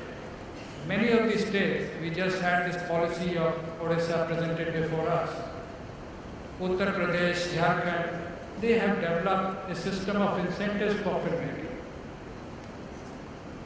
We are actually working with these states to develop some index of ease in filming and also the best practices of different states in terms of incentives which can be replicated by each other. In fact, Honorable Prime Minister, he was here in Mumbai on 19th January to inaugurate the National Museum of Indian Cinema. He had even suggested that we should have a global film summit, not a film festival. We do have a film festival at Goa. He had said you have a film summit which will be focusing on the commercial side, what we normally call as a film bazaar, where you have producers, creators from different countries working together and develop Indian industry so that it becomes just like a world leader competing with other countries. From films, if we go a step forward, I think the next big issue or big challenge or a big opportunity, whichever way we look at it, will be animation, gaming, virtual reality. We are in the process of setting up a Center for Excellence in this subject at Goregaon in Mumbai. But this is one aspect I saw in the schedule that you do have a session on animation and gaming. This could be another big step and opportunity for the Indian industry. Now coming to the broadcast sector, we have been liberal. I'm thankful to Mr. Ronnie Stuwala who said unregulated. It is less regulated.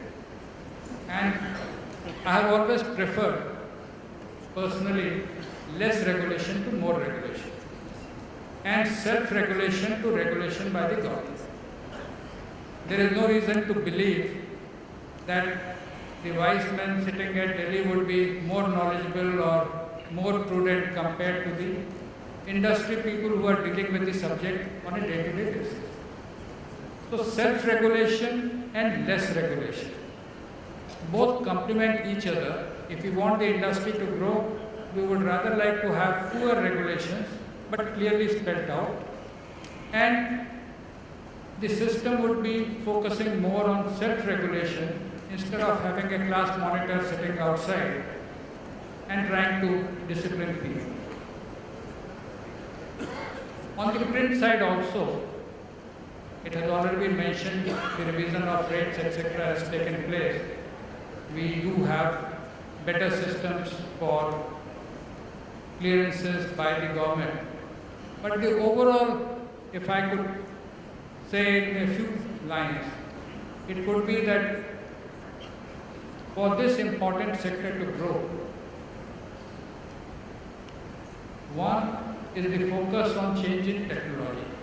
Now, the way we developed, particularly in India or in other Commonwealth countries, it was platform-based. We have different regulations for print, for online, for films, for broadcast. But now with the technological change and the convergence that is taking place, there is a need to rethink, there is a need to meet this challenge, and also which is a great opportunity in terms of the content which is being viewed by the customer or the client and the other. So this technological change, which is taking place at a very rapid pace, we have, in consultation with FICCI, in fact the suggestion had come from FICCI to have a national media policy. We are not going for a national, media would be a very big word, so we have thought of having a national broadcast policy. The draft is being prepared and we are working with FICCI and other stakeholders so that India should have a national broadcast policy. And the second will be a policy or a strategy paper as to how the film industry, film and entertainment industry strategy paper for 2025. What should be the incentives to be given by the central or the state government, the type of regulatory changes which are required for improving the screen density. All these things will come in the strategy paper that is being prepared by us. A third dimension to all these aspects is the initiative that we have from the private sector. As I said in the beginning, this entire industry is private-led. It is here that the interaction that we have here over the next 2-3 days, I think it will be very helpful for the government to know the views of the private sector, of the stakeholders, and then take a considered view, particularly about regulations or about the type of policies that we wish to have for this sector in 2025 or for 2030. With these words, I once again thank the organizers. It has been, my earlier interactions also have been quite beneficial with FICCI and other stakeholders. I don't know whether you have benefited or not, but at least we in the ministry have benefited out of these interactions. And I'm sure these interactions, particularly the report which Lina always prepares after these meetings, they do help us in taking policy decisions. So thank you very much.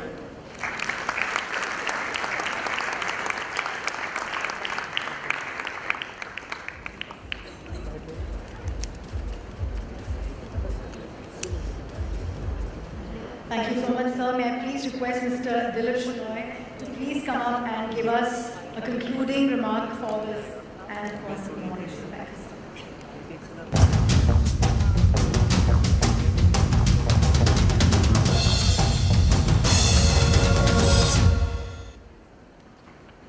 Mr. Amit Khare, Secretary Ministry of Information and Broadcasting, Mr. Ronnie Schoolwala, Mr. Nell, Mr. Charles Rifkin, Uday Shankar, colleague from Orissa, ladies and gentlemen, it's just for me to first of all thank Secretary Khare and the entire team from the ministry who is actually present here, who is going to be with us for the next 2 days, and some of them are going to be here for all the 3 days to actually listen in, take inputs, and actually drive change in the sector. In an earlier discussion that we were having at FICCI, we were looking at which are the industries, which are the sectors that India would influence globally. And everyone in that row actually came up with only one industry, and that was the media and entertainment industry. And it was quite surprising at one stage. Everybody said, well, there must be a second industry. And we believe this partnership between private sector and government, and not only domestically but internationally, to create a vibrant media sector in India is really what is driving this. So thank you, Mr. Khare, for your leadership, for your presence and your participation. To Mr. Ronnie Screwwala, your outside, inside view, the inside, outside view, and was very, very revealing for us. And you did leave many, many thoughts, and especially the sectors that you were envious of and not so envious of, clearly define where the industry is going to go forward. National Geographic, and I want to actually recognize, late last year we took a team of parliamentarians to the US. One of the members is actually going to be speaking to you later. But what we saw in National Geographic, and you only saw a glimpse of this in the video and through your presentation, but yes, stories are what make the world go along, and your whole focus on India and getting the insights from India to the world. And thank you very much for being with here, supporting the India and Indian industry. The Motion Pictures Association of America, thank you very much for being here. The most profitable industry and the largest industry. I mean, if we can get together, we'll definitely be world beaters. Thank you for your third visit, all the way to different avatars. Thank you for your colleagues who are there in the audience for partnering with us there. To each one of the people who actually created frames, their names were taken by Viraj there, and many of you in the audience. Thank you, really, really, from the bottom of our heart, because whenever you heard FICCI being mentioned by anyone in the audience, whether the secretary or any of the speakers or compare, it is really all of you who comprise that body FICCI. We are just catalysts, we just facilitate you to get together. So thank you, each one of you, for actually supporting us. And really, Uday, for your leadership, for your steering the committee. Now you've taken on a broader role in FICCI, but we're not going to let you get away from this sector. In all the constant change and churning that is happening in your life, in the company's life, thank you for devoting attention to this. And thank each one of the participants for being here. And Lena and team and the entire FICCI team, thank you for being there. All the speakers who are here, who are going to participate in the next 3 days, and the content market, which is the next year. Again, thank you for coming here. It's a pleasure having you, and enjoy the rest of the 3 days. Thank you also to the sponsors. Thank you very much.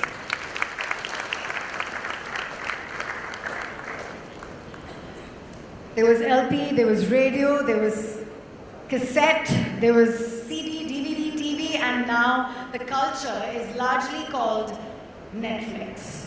I think all of us owe our evenings and probably entertainment into the future thanks to the openness and the amount of liberties one can take with content and storytelling. And hence, and before I call upon our next speaker on stage, may I please request our dignitaries to stand for a photo op, and then they can take their seats in the audience as well. Thanking them, let's give them a huge round of applause.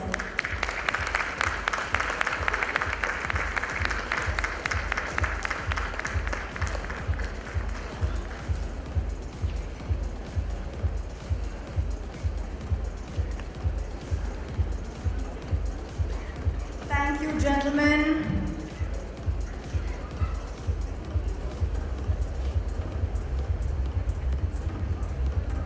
It's funny how on Shy Time everyone's discussing either they've completed a series and now which one do they need to get hooked on to. And these days on radio interviews, if I may add, that's probably one of our favorite questions. Which is your recommended series? So, very, very proud and excited and looking forward to this conversation. But before that, a keynote by Mr. Todd Yellin himself, Netflix Vice President and of course Vice President of Products. Todd?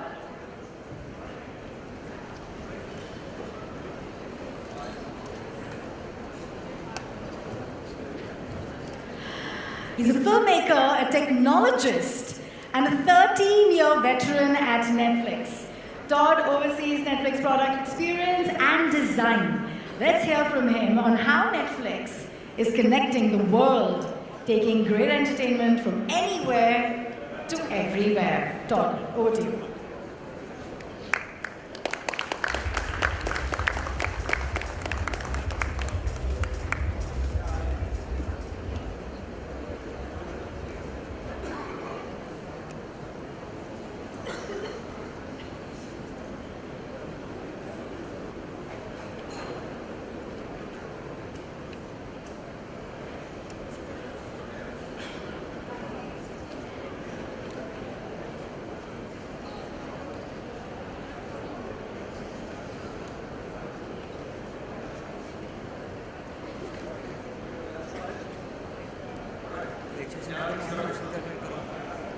All right, quite a pleasure and an honor to be here. This is my fourth time coming to India, and I'm always thrilled by the energy of this great country. Connecting the world with great stories. Let me tell you my start. My first time to India over 20 years ago, I was filming a documentary up in Dharamsala. And when I was done doing the documentary, I wanted to go to the movies. And I went to Calcutta, and I wanted to see what would an Indian movie be like. I was curious about the experience. The only experience I had before that is when I was in film school, we watched some of the films by the great Bengali filmmaker Satyajit Ray. And we studied his films, and that was interesting, but I wanted to see the true Indian filmmaking experience. So I walk into the theater, and I'd never seen anything like this before. Before me, there was a scene about dancing. Then right after that, there was a wonderful romantic scene of a man on his knee before his bride-to-be. And then the scene right after that, there was a guy whose head was pushed through a fish tank and it was bleeding all over the floor. And I realized in India, I was getting 3 movies for the price of 1. Wow, what an experience. And now I've been exposed to the splendor of Indian cinema for many years, and I've enjoyed much of what the country has to offer. Now I'm going to talk about Netflix. So, a year after I started at Netflix, we were a DVD company. Remember those little silver discs that you used to have? That's long in the past. So in the beginning of 2007, what we did is we realized, how about streaming over the internet? How about you just click and play what you want to watch? So the idea there was, wow, we'll create this. But the technology was really basic. We were only on a laptop.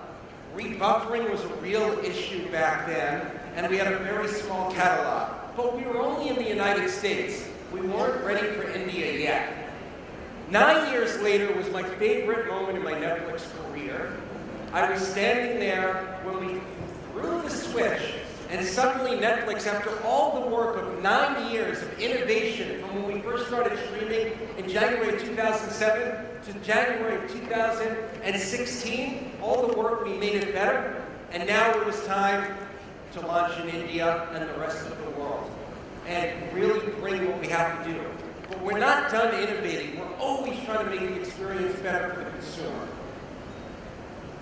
So, let me explain the difference between what Netflix streaming was like in January 2007, only on a laptop, small catalog, only in the US, to the global streaming company we are today with much better technology.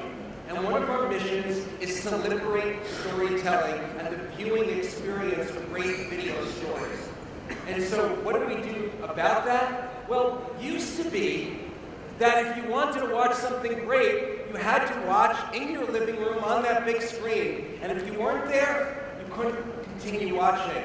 Now, we're on over 1,700 devices. You can start watching in your living room. And if you love what you're watching, you go to bed, you pull out your laptop, and you continue watching. The next morning, you want to keep on watching, you'll remember exactly where you left off, and you can continue watching on the train. It's like picking up a book. Wherever you want to read, now wherever you want to watch that great video story, it is there for you. It is waiting for you.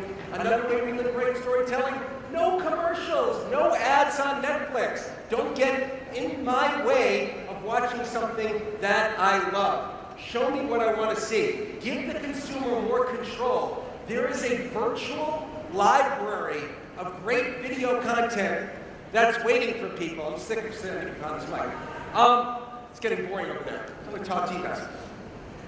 So what we do is give them this virtual library that's out in front of them, and then anytime they want to click play on any device, wherever they are, whenever they want, that's the way we're evolving video storytelling. That's the work we're putting in to make content really come to you wherever you want to watch it. And so another way, and maybe my favorite way, and let's call it my theme for the day of liberating storytelling, is opening up storytellers to everyone else around the world. One of the greatest movie-making towns in the world is right here. I love an action title. If I love a great romance title, why should I be deprived just because it comes from another country? And watching Indian content in the US, I never was exposed to it besides film school. There might be great stories I would have loved. So at Netflix, we're really liberating. When we create stories, it's for everyone around the world. It's for whoever's going to love that kind of content. So it travels, and we open this up. We want everyone to enjoy what we have on Netflix, and it doesn't matter where you create it. And you know what? If you look at what your next door neighbor is watching, the person who lives 25 meters from where you sleep, you might hate what they watch. You might say, that's way too sappy, or that's too violent for me. And they might say, well, that's too pretentious what you watch, or that's too silly what you watch. It's not my next door neighbor. People around the world, the person with my kind of taste might live 10,000 kilometers from where I live. It's really about creating stories and finding an audience for it wherever they are, whoever creates it, and really aggregating diverse storytelling. So, we started down the path of creating our own content at Netflix and producing originals back in 2013 with House of Cards. And what we wanted to do is take the great aesthetic of cinema that you're used to seeing on the big screen when you go to the movie theater and bring it to the world of TV series. And then in 2018, we wanted to do the same thing in India. And so we created several series like Sacred Games, like Ghoul, and taking the top filmmakers, and maybe 2 hours isn't enough to tell their story. Maybe they need 8 or 10 hours. And don't interrupt me with commercials. Let me really tell my story and watch it the way I want to watch it. So really opening up originals. And now we're really investing big in original movies on Netflix. And original movies, not only in the US, not only in India, where we have a lot of exciting Indian films from around India coming out over the next year, but many places around the world, and they'll all come here. Because another thing that was problematic used to be that if I was lucky enough in a small art house to once in a while see an Indian film, it would play in a couple of places, it would go away, and that was it. Now I can watch that anytime, and when we release an original title on Netflix, whether it's made in India, the US, or any other country, we flip a switch, and everyone who's a Netflix member gets exposed to it at the same time, whenever they want to watch it. And interesting thing, so Sacred Games was one of our biggest hits last year around the world. Yes, it was big in India, but 2/3 of the people who watched Sacred Games lived outside of India. And that we're seeing more and more of that, where we're seeing we can open up all the great filmmakers here to people around the world and then import everything else. And it goes both ways. So to do that, to create global storytelling, language could get in your way. That's one barrier, and we don't want that to get in our way. So when we launched one of our most successful all-time originals, Orange is the New Black, in 2013, it was in 7 languages. When we released Umbrella Academy 6 weeks ago, it was in more than 25 languages. And when we release titles in a year from now, they'll be in 30 languages. We want to make it accessible. Now in the US, Americans are notorious for just watching what's in our country. We don't want to open up to things in other languages. And dubbing was a lost art. When you think of dubbing in the US, you think about kung fu movies, and you think about Japanese horror movies like Godzilla, and that was it. And I know a lot of people in the audience right now are going, oh, that's not for me. I watch only in the original language with subtitles. But you know what? We want to give consumers control.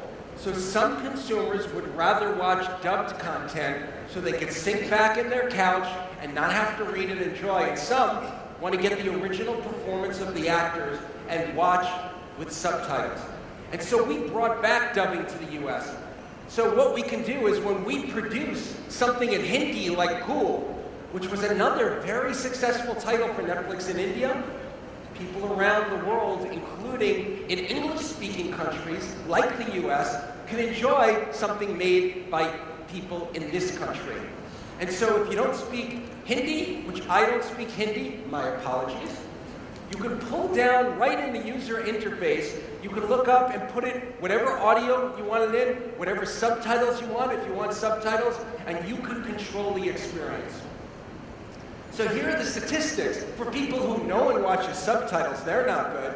45% of the people who watch Cool in English-speaking countries watched it with dubs. 37% with subtitles, 18% with both. We want to make titles accessible. We want people to realize Sacred Games.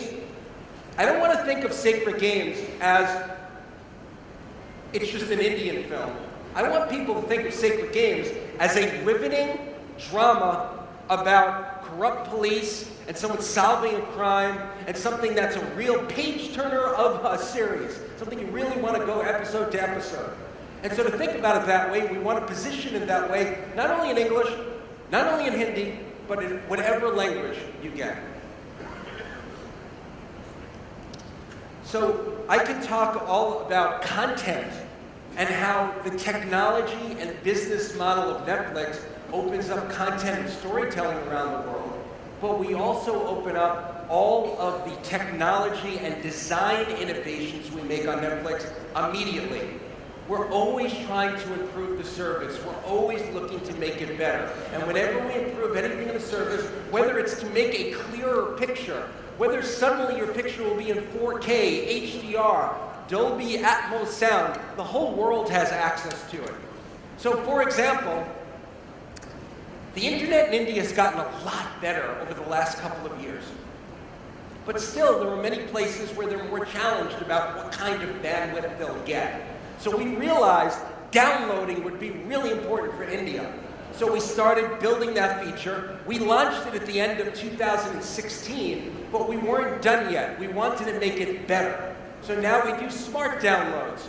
You finish watching an episode, you don't have to go and download the next one. We'll immediately delete that and smartly put it there for you, the next one. So you're on the train and you realize, oh, no, I don't have internet and I wanted to watch the next episode. What am I going to do? What you can do is, oh, magically Netflix put it there for you. We keep on innovating around how to share the content. I know this is a very socially active country. They use social media a lot. Instagram is popular. Sharing what you watched over Instagram, we've made that easy to do, and we recently launched that feature just a few weeks ago. One more thing I want to mention, we innovate all over. We don't assume what's been done historically is the best way for people to enjoy content. Example, you go to a movie theater, and what do you get? You get this 2-minute long trailer, and it's always around 2 minutes. You ever notice that? Why is it 2 minutes?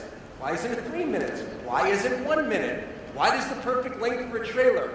And Netflix, we tested this. And so, for example, when we launched mobile previews 2 months ago, we tested a 2-minute trailer, a 1-minute trailer, a 15-second trailer, a 30-second trailer. We tested it horizontally on your phone. We tested it vertically on your phone. Turns out the winner, 30 seconds long, watching it vertically to find out what you want to watch, easily swiping to the next trailer. That's what works best on a phone. We learned that, and we launched that, a better way to make a trailer. We're always trying to improve. Another example. You see those images, those posters on the service. We want to unlock that title and have you hit play on something we're taking a guess you really like, but maybe you never heard of that title. So we want to show you the best picture that matches it. Is there one perfect picture that should go and represent this title? The answer is absolutely not, and we've proven that. So we do different art for representing different movies and TV series. And so now you can see for Lust Stories, we did multiple pieces of art. And you might get a different poster than you're going to get and then you're going to get. We personalize not only what you see in front of you, but the art you see to represent the title, to unlock that title if you're really going to love it. So you'll hit play and realize, whoa, that is good. Glad I hit play. Netflix was founded not as an entertainment company, not as a technology company. Netflix is DNA. Netflix is the double helix. Netflix is both entertainment and technology from the beginning. There are lots of amazing entertainment companies. There are lots of amazing tech companies. We've been both from the beginning. And what that gives us is a sensitivity on how to leverage technology to keep on evolving storytelling to make it better. So back in December, we did an experiment. Didn't know if it was going to work. A lot of our experiments actually failed. Some of them succeed. This one, I'm very proud to say, was a big success. We wanted to try interactive storytelling. How about if I get to decide what the character should do next? Won't I be more invested? So if they really screw up, oh my God, that's on me. I'm really or if they succeed, I'm really rooting for them because I made a lot of the choices. So we tried that with a Black Mirror movie called Bandersnatch. Huge hit here in India, huge hit around the world.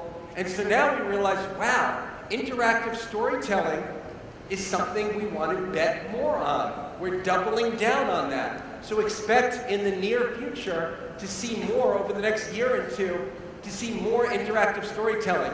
And it won't necessarily be science fiction, or it won't necessarily be dark.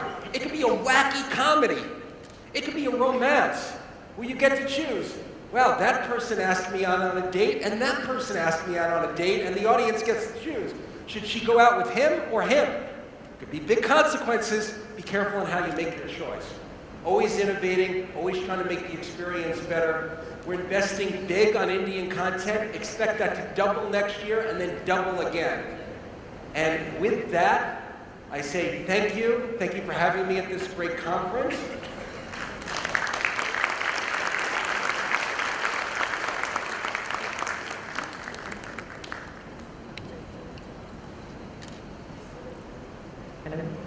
You're so animated when you speak, you should probably be in front of the camera. You're so engaging. Please take a seat, Todd.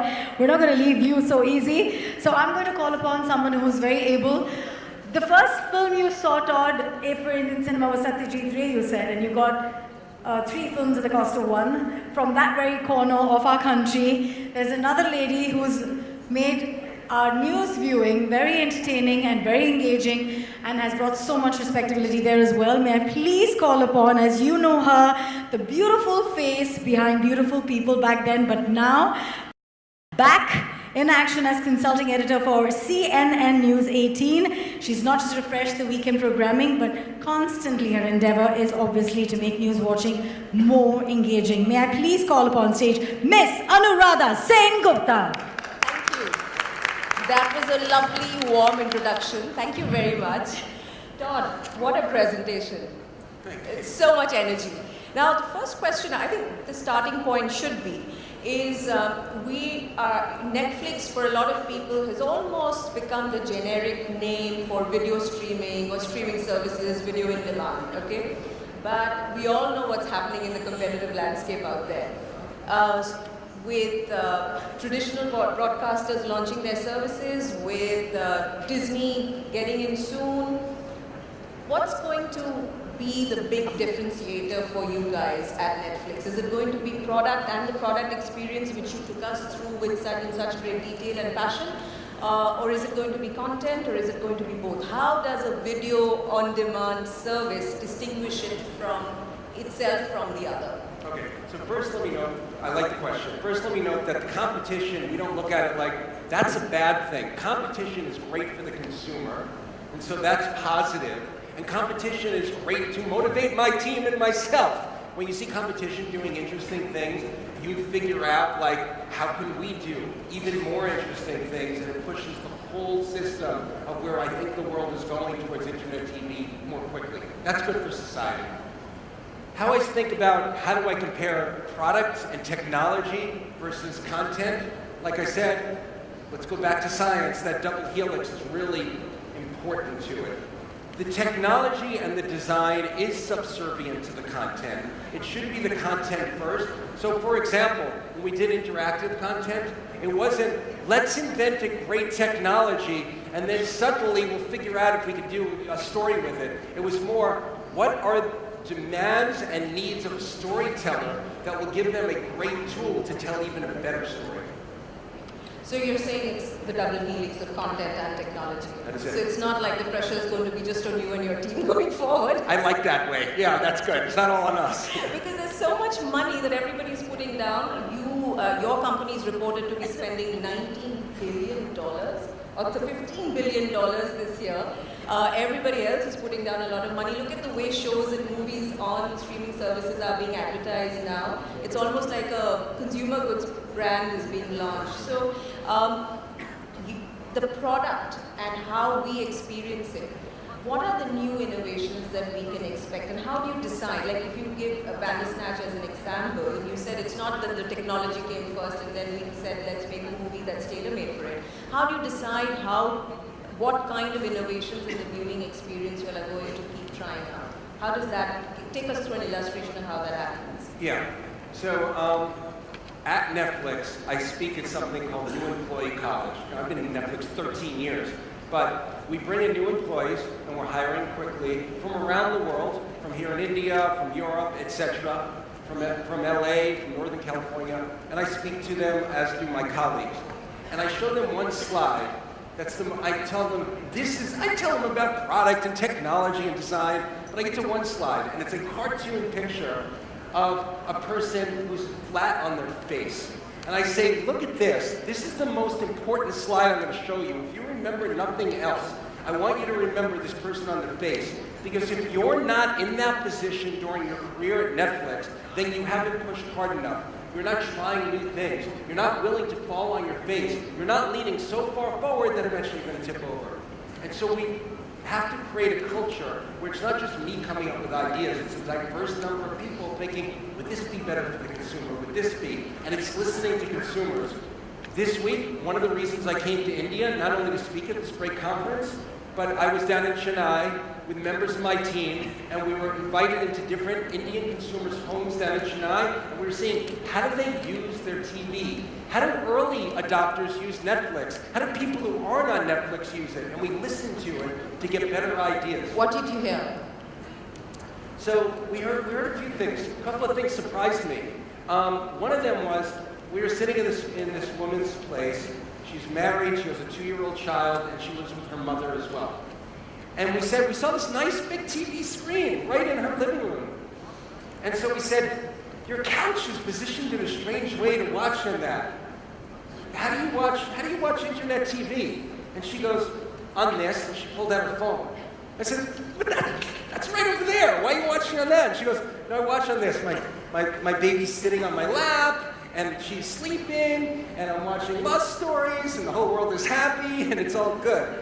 And so things like understanding how people, they're still watching on the big screen, and that's not going away. In fact, recreating the cinematic experience in your home is big, but it's how prevalent mobile viewing is in India. That was a big learning. As compared with Netflix accounts in the rest of the world? Compared to, let's just take the US where I live as an example, there is a higher percent of mobile streaming in India than there is in the US. Yes, by a good distance. Right. Give me a sense of, what kind of demographic and psychographic profile of the Netflix viewer are you able to draw up based on all that data that you have of people, what they're viewing, and the accounts from different parts of the country? Yeah, so let me be clear on something about data, and what data we know and what data we don't know. I'll tell you data we don't care about at all. We don't care about someone's gender, and so we don't collect it. We don't care about the age, so we don't collect it. Oh, you don't? We don't collect anything. We're all looking at the holy grail of the young adult audience, you know that, right? So how come you can do without that? We can do without that because we're not, the only data we really care about is taste. And they're, like I'm fond of saying, we don't want to stereotype. So there are 67-year-old women who love superhero movies. What a shock. And there are 19-year-old teenage boys who love to watch documentaries about wedding dresses. We don't care. We're open to all that. We don't care who they are. Just watch something that you're going to love and then personalize based on your taste.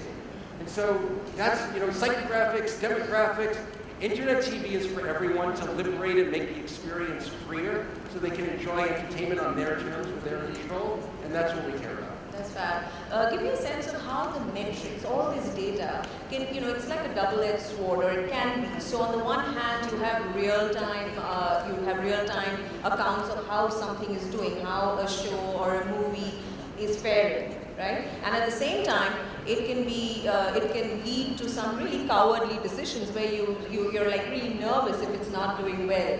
So the question is that what are the metrics that you'll use to say that, okay, this is doing well or not, and what kind of time frames do you work with? Because there is you could have knee-jerk decisions and advertising campaigns. I know that people are watching how many views, how many shares, and data can become a hindrance also, isn't it, sometimes? So how do you balance good data and good instinctive calls on content? Yeah. So first off, I love your part of your question about what's the time frame here. Because a lot of times when you look at content, it's about a movie's about opening weekend, a TV series about what's the ratings the next night, the overnights. And Netflix, there forever. Yeah, the virtual library is going to be there, especially for Netflix originals. We have them, we have the rights to them in perpetuity. And so there's the content, there's your library. So people will watch it years later and they'll enjoy it as if it's new, which is great because most of what we tell is long-lived storytelling. A classic book is a classic book and it keeps on selling copies for decades, even centuries later. A great movie or TV series is a great movie or TV series, and why shouldn't they watch it later? So we do pay attention to when it launches. Right. We do pay attention to the first few weeks, especially with a series, when we have to decide whether to renew it or not, and that's going to play into the equation. But we're really in it for the long run about how it's going, and we don't get alarmist. If something's not doing it in the first day or two, we have to be patient, because suddenly we'll learn more about the audience and we'll learn how to really put the right content in front of the right person at the right time to make that title come alive.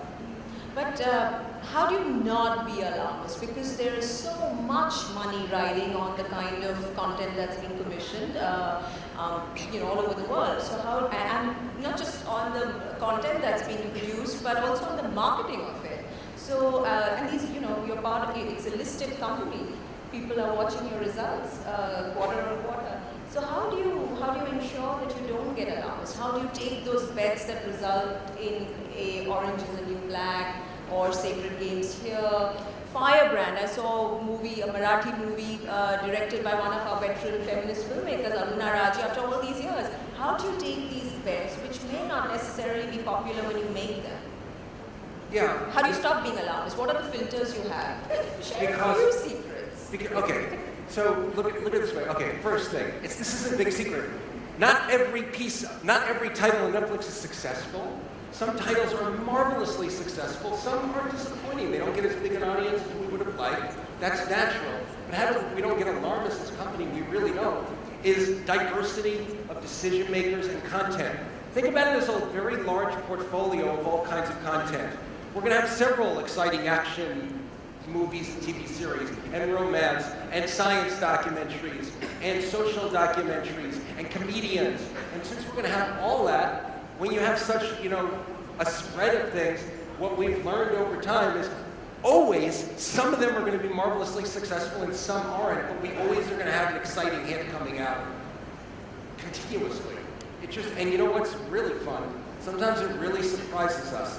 And that's You know, sometimes things are Can you give us an disappointing. illustration of something that surprised you? No one thought sex education was going to be as huge as it is. That's huge. And by the way, it's huge in India too. It's really big here. So Sex Education is a Netflix original that comes out of the UK that my wife and I watched, and it's delightful, and it's edgy, and it's tasteful, and it's artful, and it's been, we didn't think of Netflix was going to be this huge hit, and it's a huge hit. That's fun. That's good to know. Tell us about, there's this documentary that won the Oscar, based in India, shot in India, period. What is the appetite for non-fiction content, using that as an illustration?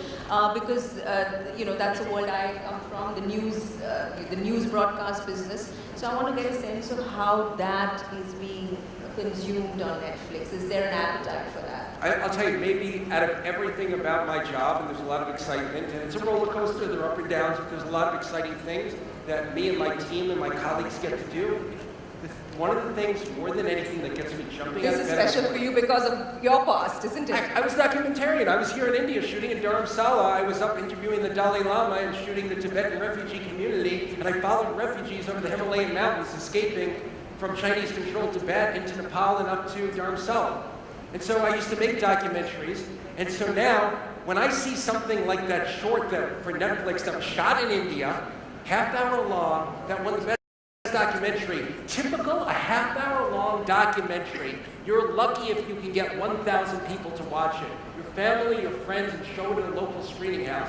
I'll tell you right now that short Indian documentary, before it even won the Oscar, it was watched by hundreds of thousands of people, and after it won the Oscar, it passed way over 1 million people to watch a short documentary.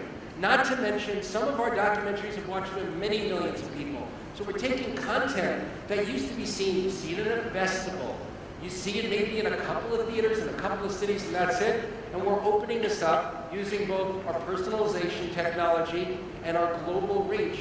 And now millions of people can watch documentaries, and that's been a real, exciting thing, particularly personally for me. You mentioned the word personalization. That's key to the Netflix experience and what you'll do.